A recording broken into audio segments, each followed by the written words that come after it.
Ahora vengo de un lugar absolutamente reconfortable y maravillado de lo que estamos en Uruguay. A ver. Es un lugar que se llama Espacio Reducto. En realidad es el lugar que reciclaron de la vieja Conaprole para hacer Rodolfo Musitelli originalmente. Toda una infraestructura de respaldo a las filmaciones que no tuvieron que traer nada del exterior porque todo lo tenían ellos aquí de esta filmación que se estaba haciendo en la Plaza Independencia. ¡Qué increíble! Y cuando hicimos la experiencia de la TV Globo, la Globo vino y solo trajo una cámara, el resto de la infraestructura en el Uruguay está y se filma a nivel, tienen condiciones de filmación a nivel mundial. Y ese espacio, después te voy a dejar te voy a mandar alguna de las fotos. Con mucho gusto. Realmente una maravilla. Hay cosas que yo, bueno, recién estoy hablando de las encuestas, hay cosas que yo no entiendo, pero ya que te tengo aquí, hay algo que me cuesta entender. ¿Es cierto que esta productora va a dejar $1,5 millones? Sí. ¿Es cierto que generó 1.000 puestos de trabajo? ¿Es cierto que esto va a significar que después Montevideo aparece por todos lados y va a haber gente que va a querer venir a ver Montevideo? ¿Es cierto que esto permite que haya técnicos que cosas que no saben aprendan y se profesionalicen? ¿Es cierto que la plaza va a quedar como estaba y mejor porque se va a reparar algunas cosas que estaban mal? Si todo eso es cierto, ¿cómo hay tanta gente que está en contra y está por distintos medios armando terrible movida, terrible agite? Está bien, explícame eso. A ver, si yo pudiera explicarlo, de pronto era un politólogo millonario. A ver, yo creo que el Uruguay ha tenido, permítame esa la expresión, efectivamente 4 o 5 revoluciones muy importantes en estos 15 años con el Frente Amplio. No es que el mundo empezó, yo no soy restaurador o digamos haciendo la República, pero hay 4 o 5 cosas que generan esas condiciones, incluso esa por la cual yo vengo de este lugar, pero hay otros lugares que podemos conversar después donde dice, esto no parece Uruguay. Y la verdad que me está cansando esa formulación de que esto no parece el Uruguay, porque el Uruguay ya empieza a ser un Uruguay a la cual la gente viene, la gente mira lo que estamos haciendo. Entonces, eso se asienta en algunas revoluciones, efectivamente. Algunas de esas que nosotros pensábamos allá en el 68 que teníamos que hacer en el Uruguay porque no daba, después vino la dictadura, nos sacamos la dictadura, etcétera. Y efectivamente, a ver, el Ceibal, eso no es una revolución para el Uruguay. Yo creo que sí. El Sistema Nacional de Cuidados y el Sistema Nacional de Salud, eso no es una revolución para los uruguayos. La discutida, pero que en definitiva está generando nuevas condiciones para el funcionamiento del Uruguay de la inclusión financiera, eso no es una revolución. Del punto de vista de tener que los que plantan, presentar planes de sostenibilidad para lo que van a plantar, eso no es una revolución en Uruguay. El haber cambiado la matriz energética de este país y que incluso cuando el dólar pega el petróleo pega el salto que pega ahora porque bombardearon con drones en Arabia Saudita y el Uruguay mantiene las tarifas de combustible, eso no es una revolución desde el punto de vista energético en el Uruguay. Que tengamos efectivamente condiciones de exportación de software porque generamos capacidades humanas y hay 0 desocupación en ese sector, ¿es o no es una revolución para el Uruguay? Entonces, esas cosas permiten que pasen otras cosas. ¿Eso quiere decir que todo está bien? No estoy diciendo ni por asomo que todo está bien. Pero porque hoy nos ganamos el derecho a soñar. Nosotros, el pueblo uruguayo se ganó el derecho a soñar. ¿Qué imagen y cuando el poder adquisitivo de los salarios crece y las jubilaciones crecen, y el discurso de la Asociación Rural dice que hay que darles privilegio a este, y después vienen las políticas sociales, entonces digo, esos modelos son los que en definitiva, con errores, con insuficiencias, correcto, pero nos ganamos el derecho a seguir soñando por nuestros hijos, por nuestros nietos, porque yo el otro día en el cerro me decía un chiquilín, digo chiquilín con el mayor de los respetos, pero me decía, nosotros estamos en 5º y 6º año, estamos en un liceo muy bonito, todo eso está bien, pero estamos estudiando algunas cosas que yo no sé si vamos a poder trabajar en Uruguay. Digo, bueno, yo vengo de un estudio universitario que me acuerdo que dábamos clase en el Palacio Peñarol, porque él decía que la facultad es tan bárbara, esto, lo otro. Bueno, esa realidad, los antropólogos en el Uruguay no tenían ningún espacio. Hoy la antropología en Uruguay es una profesión demandada. Los biólogos, los oceanógrafos. Mi hija estudió para ingeniera agrónoma, Tania, y ella eligió lechería, pero la forestación no tenía prácticamente alguno. Y hoy hay una demanda. Los ingenieros vinculados a los ferroviarios de infraestructura, ¿qué tenían como espacio en el Uruguay? O sea, y yo lo que me permití decirle, esto que me parece da una idea de cosas que pueden ser distintas a las que tú visualizas que te vas a tener que ir, le decía, yo tengo un matiz. Yo creo que sí tienen que irse.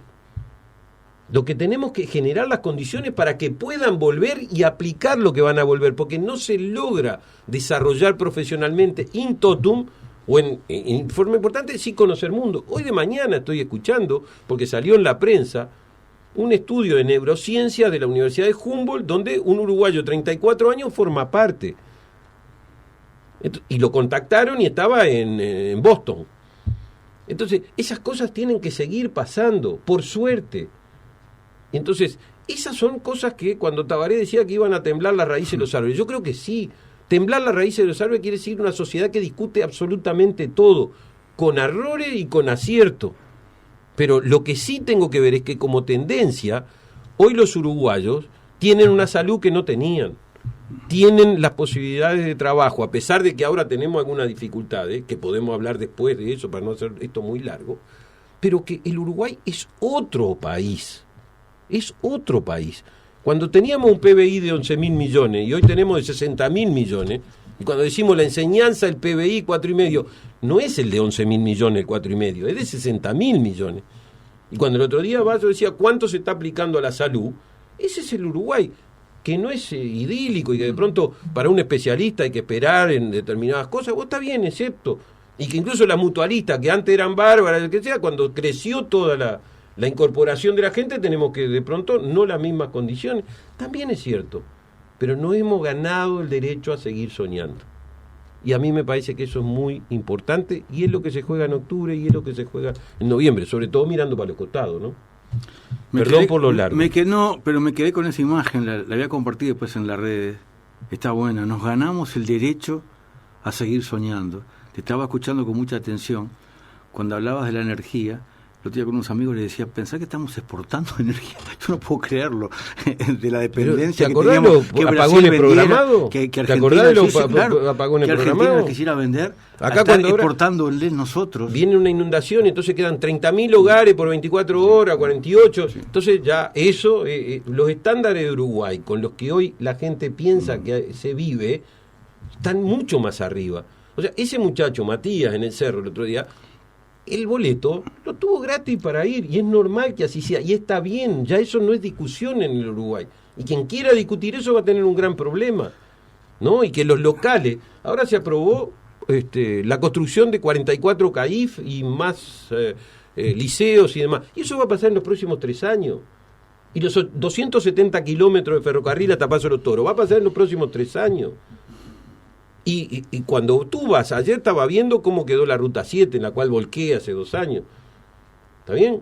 Está de nueva, eso no se podía transitar. La 8 hasta Ceguá está nueva. La 26 de Paysandú hasta Cuarembó, y ahora se está terminando de la 5 a Cerro Largo. El Uruguay va a tener por primera vez después de décadas la posibilidad de conectarse transversalmente a 3 niveles en todo el territorio nacional. La 30 se está terminando de Artigas a Bella Unión. Se va a empezar, para mi gusto, más tarde, pero bueno, en todo este proceso, los 17 kilómetros de la TREA a Tarapey. Y sumo y sigo si quiere. La pena es que el gobierno no pudo y no supo contar todo lo que estás tú contando. Y la imagen que tiene la gente en general. Yo me paro acá en la vereda, una encuesta, es que están todas rotas la ruta, que es una porquería, que le falta. Pero sin embargo no está en la campaña electoral. Acuérdate que en la campaña electoral pasada. Te digo como sensación. Estoy de acuerdo. Todas estas cosas que estás señalando y estás detallando, no está claramente en la percepción de todo el mundo. Que algunas de estas cosas no venden, ¿viste? Entonces, cualquiera que haga el ejercicio de mirar la página de Presidencia, no para que lo tomen por un mundo ideal, pero por lo menos para que esta información la puedan resolver. Se resuelve, y es 5 minutos por día, 10 minutos por día. Después están todas las otras cosas que se podrían mirar. Pero creo que sí, efectivamente, puede haber problemas de comunicación, ¿cómo no? Ahora, yo digo, que un gobierno vaya a una población de 1.000 personas, algunos lo toman como una operación demagógica. Ahora, cuando en algunos lugares una niña no vidente de 12 años se paraba y contaba cómo era su escuela delante del presidente de la República y todos los ministros y la gente, ¿qué pensamos que es la democracia? ¿O creemos que esa niña se paraba ahí y era de utilería? Para que efectivamente... O sea, Tabaré hizo los gobiernos, las giras en los departamentales cuando fue la Intendencia de Montevideo y ha hecho esto.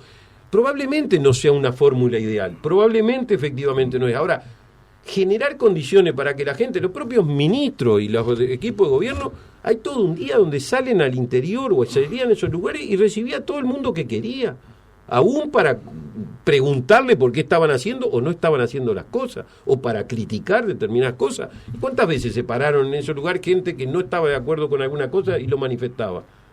Pero allí, en ese lugar también, fue de las primeras veces que yo escuché que personas privadas de libertad estuvieron ayudando para reconstruir una escuela que el presidente dijo, ese techo hay que arreglarlo.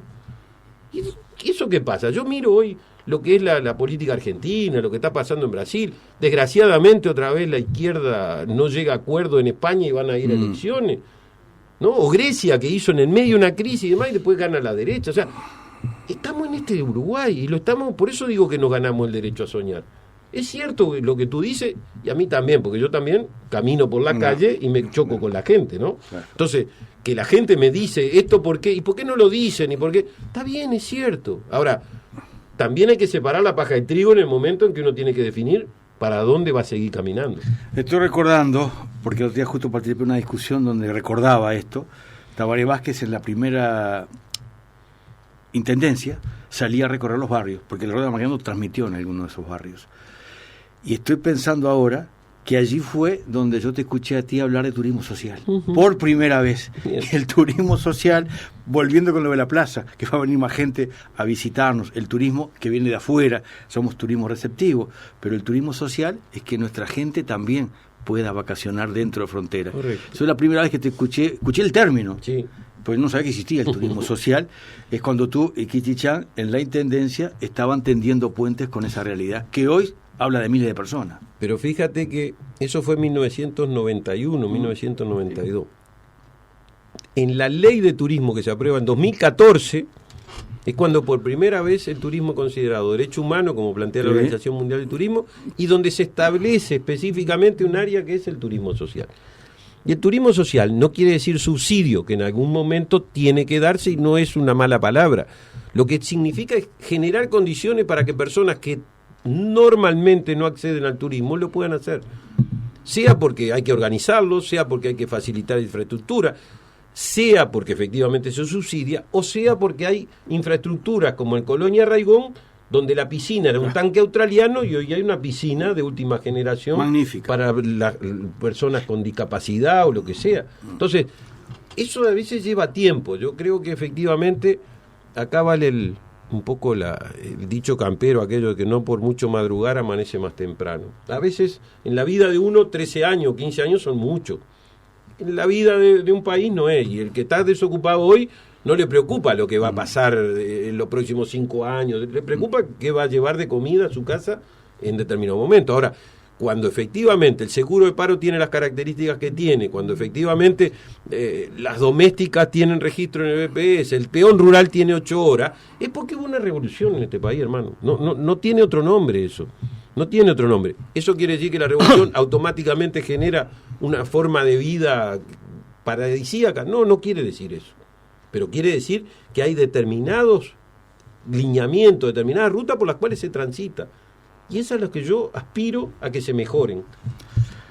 Me consta que tú por tu actividad salís de frontera en más de una oportunidad.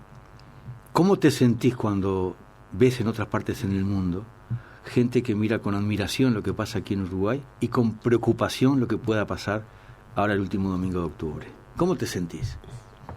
Bueno, en primer lugar lo que siento es un gran orgullo de ser uruguayo. Esa es la primera cosa, por sobre todo. Cuando uno cuenta como el Plan Ceibal o alguna de las otras cosas que yo mencionaba, y la gente te mira con admiración, no quiere decir que en su lugar no tengan cosas, y a veces hasta mejores en algunos aspectos, pero el hecho de que efectivamente en el Uruguay haya una transición política normal en determinadas condiciones, determinados, más allá de hechos lamentables que pueden haber, es un gran orgullo, primera cosa. Segundo, porque en algunas cosas nos piden que expliquemos porque no tienen claro y nunca en su país se habían dado cosas como las que efectivamente uno cuenta.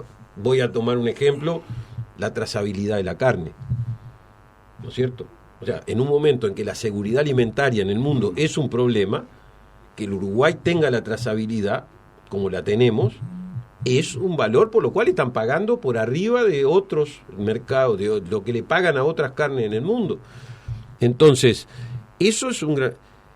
Lo que al mismo tiempo nos dicen es, no vayan a perder eso. Y bueno, está bien, eso va a depender del pueblo uruguayo, obviamente, y de las condiciones. Fíjate que estamos en una realidad, tú me decías lo que comunica. Bueno, díganme, anoche estaban las encuestas que daban determinados valores al Frente Amplio. Hoy miremos las páginas web de esos mismos medios en el Uruguay, ya las sacaron. No están en la página web y están en lugares que se llevan para otro lado. Cuando no daban bien, entonces esas estaban 2 días en la página web.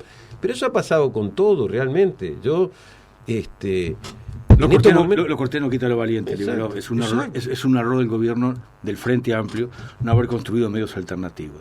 Es un error que el 4, el 10 y el 12 marque la agenda. Es un error que un semanario de derecha marque la agenda. Es un error que la prensa marque la agenda.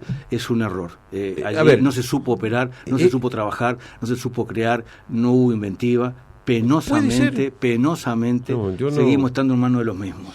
Es el poder. Ese es un tema en una sociedad donde las reglas de juego son como son. Hay que cambiarlas. No, correcto, pero a veces dentro de la propia fuerza política hay que discutirlo. No, claro. Porque no es, acá no es un problema que orden y mando, ¿no? Obvio. Entonces, desde ese punto de vista es así. Ahora, también es cierto que es difícil, con las reglas de juego dadas en una correlación de fuerzas en la sociedad uruguaya de determinado tipo, producir determinados cambios. No es sencillo, porque es cierto lo que tú dices, en el interior prevalecen muchos medios de comunicación que fueron otorgados a dedo. Muchos, todos. Y hay medios de comunicación que eran uno de los mayores deudores del Estado. Entonces... Pero esa es la sociedad, eso es donde vivimos, ¿está bien? Y eso es lo que hay que cambiar. Si pudimos cambiar otras cosas, yo creo que tenemos que ser inteligentes para poder cambiar. Hay que ponerle otras. pienso a y eso no quiere decir pasarle por arriba a nadie ni nada. Lo que quiere decir es que no es justo que cosas como las que uno ve recorriendo el país no formen parte de lo que se transmite. Incluso en los medios oficiales. Sí, señor, que incluso se en los medios oficiales, por favor. Sí, por favor. Entonces, no es que acá estoy la campaña para arriba y la campaña del bien público y algunas que ¿quién la hizo? ¿Y cómo la repiten así? Obvio. Bueno, ahora ahí de pronto tengo las del último periodo, a mí me parecen sensatas como campañas de bien público, ¿está bien? Y yo creo que las campañas de bien público son importantes. Sí serán. Porque yo promover el turismo, Ministerio de Turismo promoviendo el turismo, tengo que pagarle a los medios para promover el turismo social. Si no estamos promoviendo un hotel, no estamos promoviendo una comercialización. Totalmente. Y sin embargo lo hemos tenido que hacer regularmente. Totalmente. Y lo tenemos que hacer. Entonces, ese tipo de cosas yo creo que la sociedad tiene, porque en definitiva los medios son otorgados, o sea, son concesionados, dado el uso a los privados.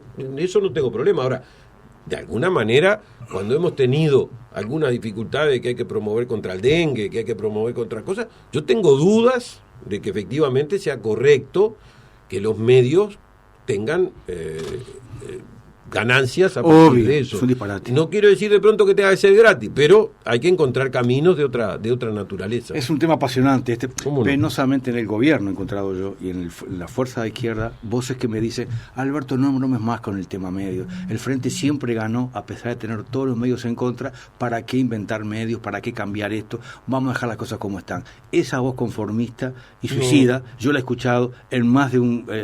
pero lo hemos pasado para el otro lado. En más de una persona importante. Porque una de las leyes que está a discusión ahora del Parlamento otorga obligatoriamente determinados montos para áreas en las cuales efectivamente yo entiendo que así no es la comunicación, no debe ser. También lo entiendo por ese lado. O sea que es una discusión abierta, ¿está bien?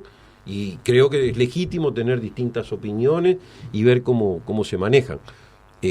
Así que desde ese ángulo creo que quedan cosas para discutir. ¿Qué es lo más gratificante? Le pregunto al Liberós Humano, no al viceministro, al ministro, al agente político, al militante, al bicho humano. ¿Qué es lo más gratificante cuando salís al interior y te encontrás con gente que te habla de cosas que tú tuviste algo que ver para que se transformaran? ¿Cómo te sentís? A ver, yo, por ejemplo, el lunes pasado, ¿cuándo fue? Anteayer. Sí. ¿Está bien? Fuimos a la Quinta Capurro, ahí en Santa Lucía.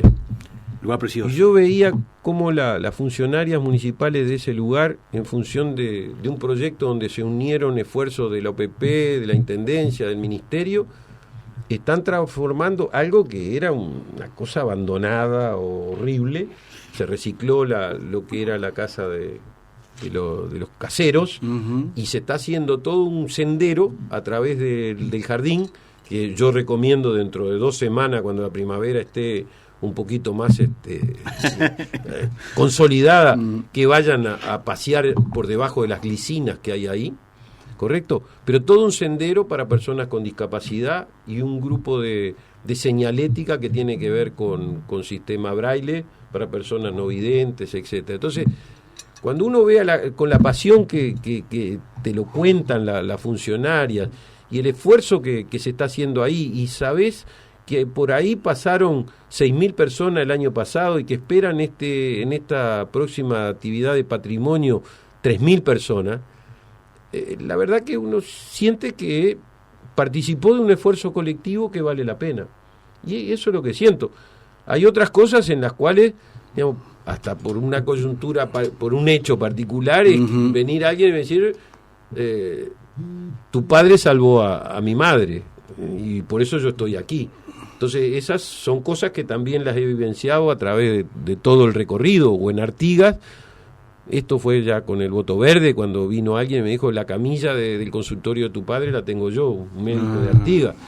Ese tipo de cosas, digamos, forman parte. Y también, lo digo acá, alguna vez en el Consejo de Ministros, cuando sustituyendo a Liliana Ido, es la primera vez que un hijo de un desaparecido está en el Consejo de Ministros en este país. Y para mí eso es muy fuerte, porque la causa de saber qué fue lo que pasó y de alguna manera que no siga este proceso angustiante para mucha gente. Yo tengo una forma de mirarlo y creo que en la plaza de mi padre, en el Policlínico, es el lugar que yo tengo de referencia. Si alguna vez sé lo que en definitiva terminó pasando, lo tomaré como eso. No es lo que desvela. Para mí lo que desvela en estos momentos es pensar que los avances en función de lo que había querido mi padre para con este país se puedan perder. Eso es lo que hoy me desvela. Y tú estás siempre en la cosa diaria y de sumar de a poquito. Estoy recordando en este momento una imagen. José Germán Araujo, director de la radio, este humilde servidor, me parece que corresponsal por todos lados, cubriendo la campaña de recolección de firmas del voto verde en Tacuarembó. Me encuentro contigo y te comento, che, está brava. Porque hay gente que tenía hasta miedo de abrir la puerta. ¿Cómo no? Y Benjamín Liberós me dice, día 1 come el maíz las gallinas. Y se llena, porque una vecina había terminado de firmar. Siempre tengo esa imagen tuya. Yo te quiero, ahora que nombraste a Germán, incluso para mí la epopeya de ratificación de firmas del voto verde debe de haber sido de las cosas más emocionantes que pueda llevar adelante un pueblo. Porque encontrar aquellas 25.000 personas de las cuales no sabíamos casi nada, y eso tuvo que ver con Germán. Sin la 30 y sin Germán no se hubiera logrado. Eso para mí es de los recuerdos que más, aquella imagen de cuando se llegaba corriendo a entregar las firmas. Pero bueno, hoy estamos en la posibilidad, por suerte, hemos, justamente porque ha estado el Frente Amplio, que se ha podido investigar. Efectivamente, porque de lo contrario no se hubiera avanzado nada, porque los gobiernos blanco y colorado que tuvieron conspiraron para que no se supiera, no que ayudaron, conspiraron. y hago la excepción quizá de la Comisión para la Paz, un fragmento de Jorge Valle en determinado momento. Puso humanidad, Jorge ¿Está bien? Valle. O sea que, Es porque cierto. no hay que, digamos, no todo lo... Se diferenció de Sanguinetti. Exactamente. Se diferenció claramente de Sanguinetti. Notoriamente, digamos, si no hubieran gobiernos del Frente Amplio, no se hubiera avanzado. Eso quiere decir que se avanzó tan rápido, se sabe todo. No estoy diciendo. Lo que digo es que si hoy tenemos posibilidades de saber verdades, estar investigando, o incluso alguno de los personeros de la dictadura haber pasado o estar cumpliendo penas, es porque tuvo el Frente Amplio. De lo contrario, la vida demostró que no era así. Y lo que incluso a veces resulta un poquitito, si tú me permites, indignante, es que ahora resulta que Sanguinetti dice que hay que seguir investigando. Sí. Digo, y Talvin no existió en ese momento, ¿no? No dice nada Se sobre burla esto, ¿no? de todo el Y en mundo. el caso de la calle dice que se arrepiente de haber dicho lo que diga. A mí, la verdad, con sus dichos y su trayectoria, por lo menos déjenme dudar de cuánta sinceridad le puso, porque oportunidad en el Parlamento de votar cosas para que efectivamente se pudiera, tuvo y tiene. Entonces, desde ese punto de vista, estamos en un momento donde no es poco lo que está arriba de la mesa del punto de vista de defender lo que se ha conquistado y que es derecho de la gente, porque no se lo regaló nadie, y al mismo tiempo los peligros que pueden acecharnos mirando para los costados, nomás, no muy lejos, mirando para el costado. Mirando para el costado y pensando en nosotros, primero lo nuestro, eran los cubanos en un primero de mayo. También.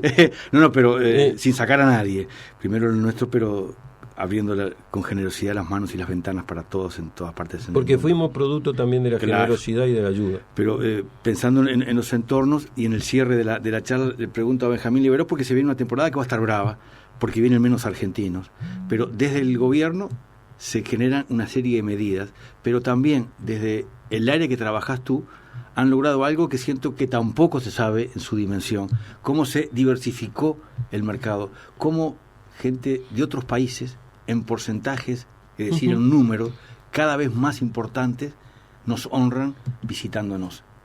Ahí podemos hacer un ejercicio, simplemente un ejercicio. Si nosotros hoy estuviéramos retirando el número de argentinos que nos visitan, nosotros estamos creciendo con relación al año pasado un 7, un 8%, que ya son cifras récord. Por ejemplo, los brasileros hace 10, 12 años eran 170.000 que hacían migración, hoy son más de 500.000 que hacen migración, para poner un ejemplo. Los europeos eran 110, 115.000, hoy ya están llegando a 170, 180.000. No son muchos y quisiéramos que fueran más, pero esos son cambios. Pero en el territorio también, cuando tú has recorrido y has visto, ir a Fraivento y a Soriano recorriendo lugares, no era lo que los uruguayos hacían. Yo estuve el fin de semana, el otro fin de semana estaba en Rivera en el Festival del Cordero y el Tanat, y habían venido 1.500 personas aproximadamente, y el fin de semana anterior habían venido casi 10, 12.000 porque había estado una fecha de la carrera de camiones de Brasil, y el otro fin de semana había otro festival gastronómico. O sea que también en el territorio hay otras realidades. Estaba mirando, yo no sé si tú has tenido oportunidad de ver las fotos que hay de lo que estamos desarrollando con el turismo minero en Artigas y con las amatistas, o el pueblo turístico del año, que en este momento está Mina de Corrales. Ayer veía a la calle hablando de que Mina de Corrales era desocupación, no se le ocurrió saber, en realidad su programa de turismo, la verdad parece que no existiera, en el Uruguay no haya recorrido nada, pide hacer cosas que ya están hechas hace varios años. Lo que no quiere decir que no puedan haber otras ideas que efectivamente vayan más allá de lo que hayamos podido realizar en este periodo. Y si miramos esto que yo decía, la Quinta Capurro, pero también antes fuimos a cosas que parecen que no son importantes. Estamos reconstruyendo el puente peatonal entre La Floresta y San Luis, que estaba destruido hace un montón de tiempo, y vi el otro día lo que el Ministerio de Transporte y Obras Públicas hizo en Parque del Plata, de hacer el puente de caminerías en lo que eran las viejas vías, pero en Belén hay paseos en kayak y otras cosas, en Constitución hay un parque de cuerdas y una tirolesa, en Conchillas hay ahora alojamiento y hay también restaurantes, En San Javier, hoy ya ir a la fiesta de los rusos, verlo de los girasoles es cosa común. Ahora empezó la fiesta de la miel también en Río Negro, el Anglo ni que hablar. En Colonia, ¿no? Carmelo, el fin de semana pasado, tenía capacidad colmada con brasilero. Y si miro para el otro lado, estamos ahora por inaugurar los nuevos baños en la Laguna Merín. Y podría seguir, digamos, contando cosas. Incluso, tú dices la comunicación. Si nosotros hoy pasáramos línea de este gobierno que dicen que tiró la toalla, ¿no? Pasáramos línea en los próximos 3 años, tú vas a tener esos 270 kilómetros ferroviarios, vas a tener la implantación de UPM, vas a tener la construcción de los CAIF, vas a tener por las PPP también un grupo de construcciones, tenés 400 millones por año ya establecidos para el desarrollo de infraestructura. Esos son 45 o 50 mil puestos de trabajo en la construcción particularmente. Incluso esto que estamos hablando de los planes de convivencia de 50 millones de dólares por año en el quinquenio, yo he pedido, por favor, digan cuántos empleos se van a crear, porque efectivamente si hay que construir casas, hay que construir nuevas calles, hay que construir luz, hay que poner trabajadores sociales, hay que poner gestores culturales, hay que poner profesores de educación física, porque tenemos que cambiar esa realidad. Entonces, eso son miles de fuentes de trabajo, en un momento que se necesitan fuentes de trabajo, y eso ya está establecido. Eso ya está, no es que vamos a pensar que vamos a hacer, no, eso ya está. Entonces, desde ese punto de vista, modestamente, en este periodo he estado incorporado con Mario Vergara a los efectos de seguir un proceso para apoyar, digamos, la candidatura de Daniel Martínez y de Graciela, y me parece que en ese espacio se ha ido reconociendo también un fenómeno de acumulación con una cierta mirada de algunos de los temas que tú planteabas con preocupación y que me parecen totalmente legítimos. Para quedarnos pensando todo esto esta mañana, un gusto, mi estimado Benjamín Liberov. El gusto ha sido mío y, como siempre, estoy seguro que en la rueda de Amargueando siempre va a haber un espacio para un mate. Nos ganamos el derecho a seguir soñando. Ya la estoy compartiendo, esa imagen en la red, porque me parece todo un símbolo en estos tiempos. Todo un símbolo. Menciona al mate y me dije, me tenía cortina. El Benja habla y expone y tiene una gran memoria y hace un gran análisis. Para mí siempre es un gusto poder escucharte. Intento interrumpir lo menos posible. No, por favor, al contrario, me gusta que me cuestionen también, porque en definitiva